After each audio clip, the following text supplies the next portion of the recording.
19th June. Vexation.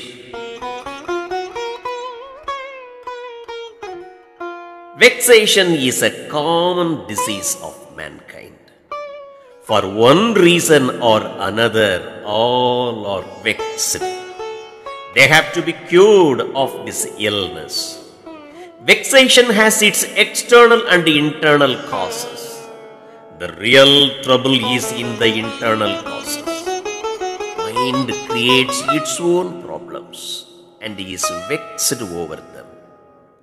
The self-created problems have to be dissolved by discrimination.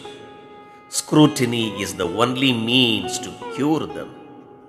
When the mind becomes whole, it will not be affected by the external vexation as well.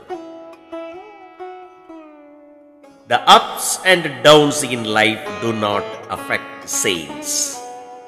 Their mind is always tuned to the sublime.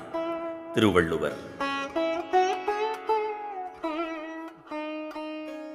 சோர்வு, எரிச்சல், கோபம் போன்ற எதிர்மறை உணர்வுகளை மனிதன் பெரும்பாலும் தானே உண்டு பண்ணி தன் மனதை தானே புண்படுத்திக் கொள்கிறான்.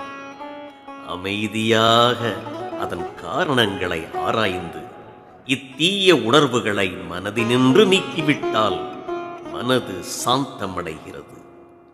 தானே உண்டு பண்ணிய மனதை அழிக்கும் உணர்வுகளை மனிதன் தானே கவனமாக அப்புறப்படுத்த வேண்டும். உன்னதத்தை நோக்கி பயணிப்பதால் ஞானியின் மனதை மகிழ்ச்சியும் துக்கமும் சஞ்சலப்படுத்தாது எனும் திருவள்ளுவரின் வாக்கினை கூறி நம் மனதினின்று எதிர்மறை உணர்வுகளை கிள்ளி எறிகிறார் ஸ்ரீமத் சுவாமி சித் பவானந்தர்.